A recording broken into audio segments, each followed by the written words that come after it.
Love life channel में आप सभी का स्वागत है, जहां पर आप सभी सुनते हैं बहुत ही इंटरेस्टिंग लव स्टोरीज।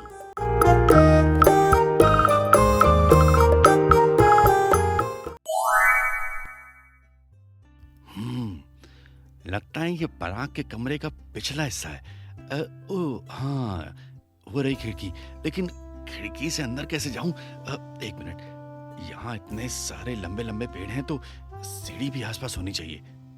राजेश आश्रम के बगीचे में जाता है और आसपास के एरिया को ध्यान से देखता है और फिर थोड़ी देर बाद उसे एक सीढ़ी दिखाई देती है। अरे वाह, वो रही सीढ़ी। वाह राजेश, तेरा जवाब नहीं।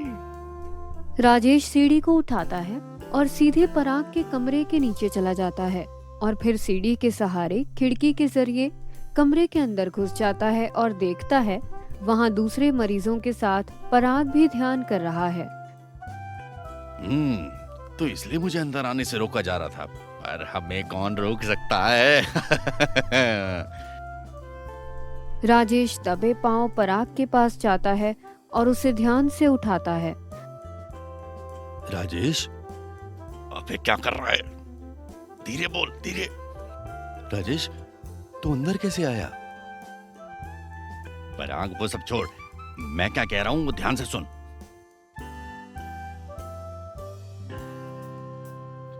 क्या मेरी पलक यहीं है और वो बीमार है? राजेश, मुझे अभी पलक के पास जाना है। मुझे ले चल, मुझे अभी जाना है। हाँ हाँ, इसलिए तो मैं अंदर आया हूं। चल, आजा मेरे पीछे।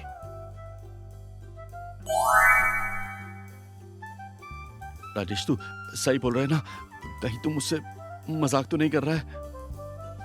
नहीं यार, मैं तुझसे मजाक नहीं कर रहा हूँ, तो बस चलते रह। हाँ पराग, राजेश सही कह रहा है। पलक इसी आश्रम में है और हम बस पहुंचने वाले हैं।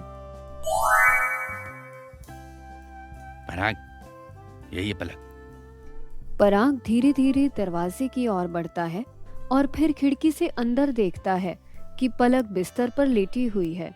पलक को देखकर पराग की आंखें भर आती हैं और फिर पराग फूट फूट कर रोने लगता है।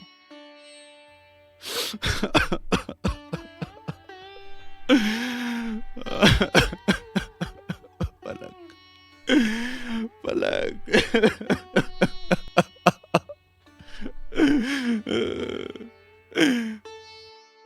पराग, पराग, खुद को संभाल।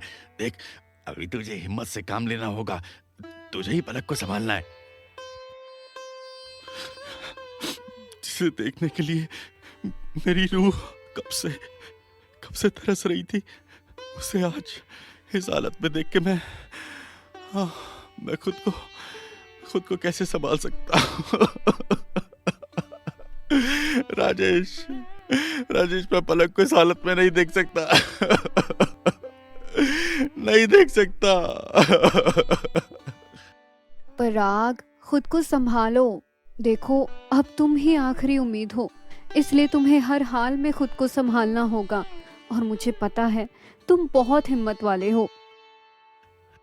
हाँ पराग, नीलिमा बिल्कुल सही कह रही है। ठीक है, अब हम अंदर चलते हैं। नहीं, एक काम करती हूँ, पहले मैं जाती हूँ, उसके बाद तुम लोग आना। ठीक है। पलक, पलक।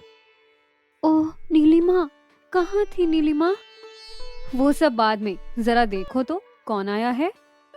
कौन आया है? पराग, तुम दोनों बात करो, मैं अभी आती हूँ। नीलिमा बाहर चली जाती है। पराग को देखकर पलक की आंखें नम हो जाती हैं। ये वो पल था जब मानो सब कुछ एक पल के लिए थम गया था। इसके बाद पलक की आंखों से आंसू छलक आते हैं। वो सिसक सिसक कर रोने लगती है। पराग, तुम यहाँ क्यों आए? पराग, तुम्हें यहाँ नहीं होना चाहिए था। प्लीज पराग, तुम यहाँ से चले जाओ, प्लीज।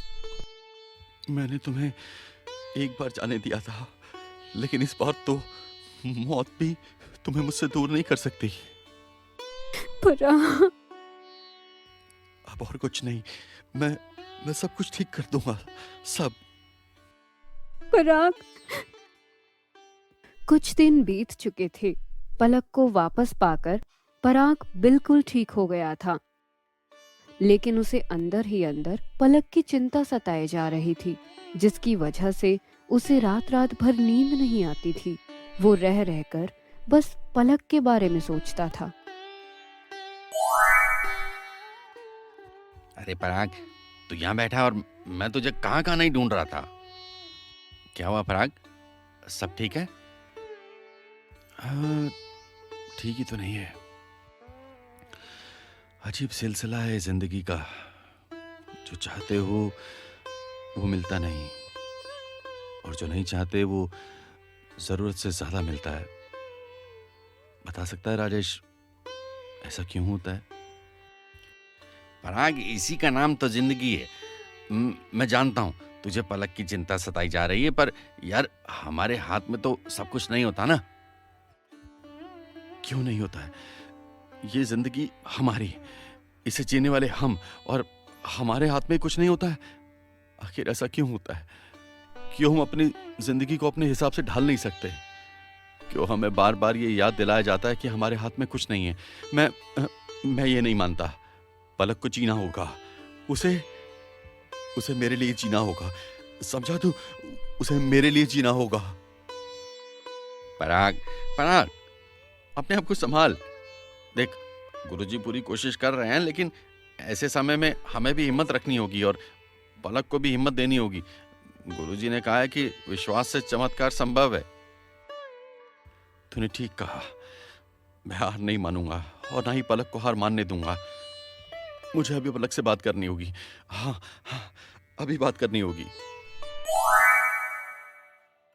पराग, राजेश ने मुझे तुम्हारे बारे में सब बता दिया है। मैं चाहती थी तुम हमेशा खुश रहो, इसलिए मैंने तुमसे झूठ कहा था। पराग, तुम्हारे सामने पूरी जिंदगी पड़ी है। अब तो तुम्हें सब पता चल गया है। तुम प्लीज अपने घर वालों का कहना मान लो और एक नई जिंदगी की शुरुआत करो। यही मेरे लिए काफी होगा। बस तुम एक शब्द भी नहीं कहोगी अब। गुरुजी ने कहा है सब ठीक हो जाएगा। वो कहते हैं तुम्हें खुद के ऊपर, हम सब के ऊपर भरोसा रखना होगा, और देखना तुम बिल्कुल ठीक हो जाओगी। और बात रही मेरी जिंदगी की, तो वो तो तुम्हें पाकर ही शुरू हो गई है। पराग, तुम मेरी बात नहीं समझ रहे हो। पलक, मैं सब कुछ समझता हूँ, मैं सब समझता हूँ। पलक, तुम मेरी बात नहीं समझ रही हो। तुम्हें मेरे लिए जीना होगा, समझी? मेरे लिए। क्या तुम मेरे लिए इतना भी नहीं कर सकती? बोलो पलक, बोलो। हाँ पराग, मैं जीऊंगी, तुम्हारे लिए जीऊंगी। मैं जीऊंगी पराग, मैं जीऊंगी।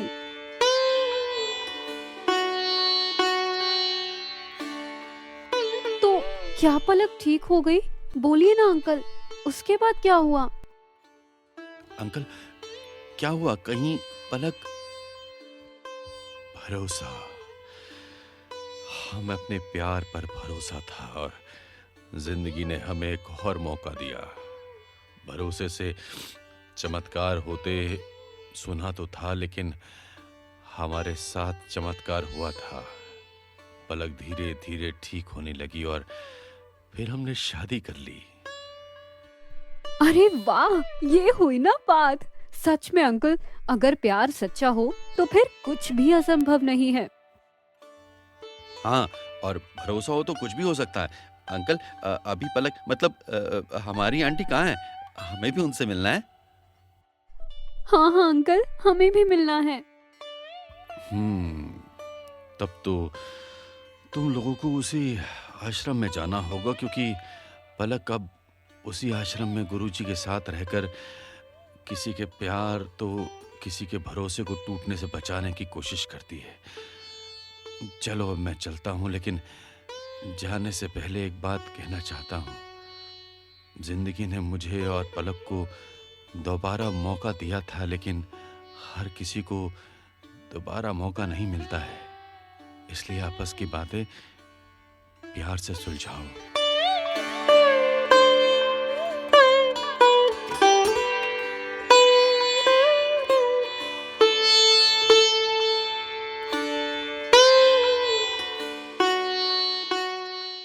तो दोस्तों, लव लाइफ में आप सभी को ये स्टोरी कैसी लगी अपने कमेंट्स जरूर दीजिएगा।